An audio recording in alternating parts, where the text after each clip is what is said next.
এখন বাজে বিকেল 5টা, আমরা আবার বেরোচ্ছি। এসে দুপুরবেলায় স্নান করে রেস্ট করলাম, 2 ঘন্টা টানা ঘুমিয়েছি। তো এখন আমরা যাচ্ছি এখানে আশেপাশে জায়গাগুলো, যেমন নলখা মন্দির, আশ্রম, এই সমস্ত জায়গাগুলো একটু ঘুরতে। তো প্রথমে এসেছিলাম এই আশ্রমের ভিতরটা নো ডাউট অপূর্ব দেখতে, সুন্দর মন্দির আছে।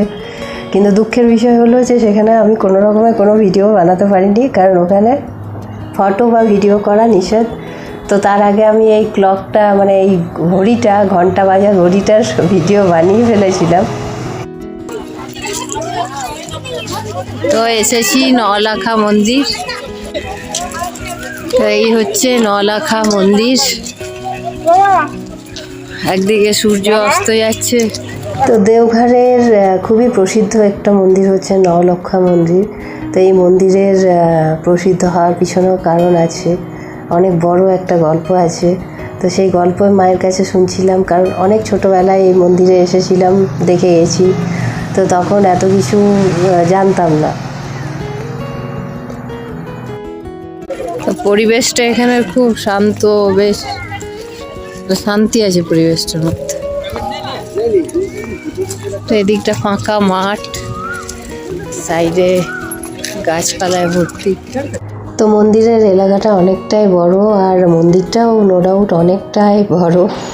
তো এলাম জাস্ট, এখন বাজে বিকেল 5:30। এসেছি নলখা মন্দির, আর এখানে খুব পরিচিত নাম করা। তো এই মন্দিরেরও নিয়ম হলো যে কোনো রকমের ফটো তোলা যাবে না, ভিডিও করা যাবে, বাইরের থেকে ফটো তোলা যাবে, ভিডিও করা যাবে। কিন্তু মন্দিরের ভিতরে গিয়ে কোনো রকমের ফটো বা ভিডিও করা যাবে না, যার জন্য আমি নিষেধাজ্ঞা পড়ার সাথে সাথে কিন্তু ভিডিও বন্ধ করে দিয়েছিলাম। কারণ যেখানে যে রুলসটা, সেই রুলসটা ফলো করে চলাটাই বেটার। এখানে একটা সুন্দর লেক আছে, যেটা অলরেডি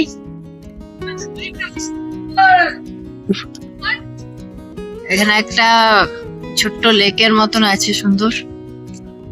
আর ওইদিকে সূর্য অস্ত যাচ্ছে, অপূর্ব লাগছে, পরিবেশটা অসাধারণ লাগছে, সত্যি কি বলবো, দারুণ লাগছে। তো আপাতত নলখা মন্দির দর্শন হয়ে গেছে। এখন আমরা যাচ্ছি, আরো 2টো সাইট সিন আছে, সেটা হচ্ছে সৎসং চিড়িয়াখানা, আর একটা কি বেশ। তো যাই, গিয়ে দেখাচ্ছি আপনাদের। তো কোথাও যাবো আর সেখানে খাবার দাবার কিছু খাবো না, এটা হলে চলে? আর বাচ্চাগুলো তো মানে ফুচকার ঠেলা দেখে তো ওরা কি এক্সাইটেড ছিল। তো এখানে দই বড়া ছিল, টিকিয়া চাট ছিল, ঘুগনি ছিল, সাথে ফুচকা ছিল।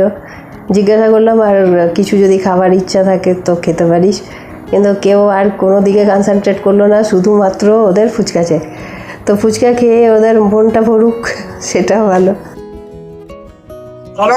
মন্দিরের বাইরে বেরিয়ে এসে আগে দেখছি এরা ফুচকা খাওয়া অলরেডি শুরু করে দিচ্ছে, আর বাচ্চা পার্টি একটু করে ফুচকা টুচকা খায়, যদিও নিরামিষ ফুচকা, এখানে তো কোনো আমিষের ব্যাপার নেই, নিরামিষই ফুচকা উইদাউট পেঁয়াজ।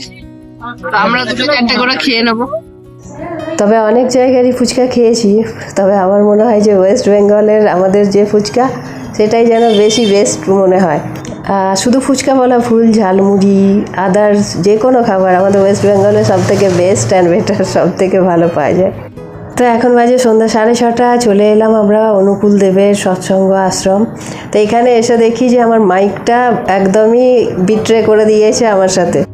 তা আমরা যে সময় আশ্রমে গিয়েছিলাম তখনই সৎসঙ্গটা শেষ হলো। তো আশ্রমে এসেছিলাম, ভিতরে তো কোনো রকমের কোনো ব্লগ, ভিডিও, ফটো কিছু তোলা চলবে না, কারণ এখানে বেশিরভাগ মন্দিরেই নিষেধ আছে। ওই জন্য ভিতরের কিছু আমি করিনি, কারণ গুরুর বাড়ি যাবো, অথচ গুরুর মেন যে বাণী সেগুলো যদি মেনে না চলতে পারি তাহলে আর অন্যটাই। তো যাক, ঘোরা হলো, খুব ভালো লাগলো, ওখানে অনেক বসেছিলাম। তা এবারে যাব বাজারে, এবার যাই, এবার মেন মার্কেটে যাব। আর সন্ধ্যা আরতি যদি দেখা যায় তাহলে সন্ধ্যা আরতি। তো যাই হোক, আজকের ব্লগ আর বেশি বড় করলাম না। ভালো লাগলে অবশ্যই লাইক, শেয়ার আর সাবস্ক্রাইব করবেন। আবার দেখা হবে নেক্সট ব্লগে। ভালো থাকবেন, সুস্থ থাকবেন, টাটা।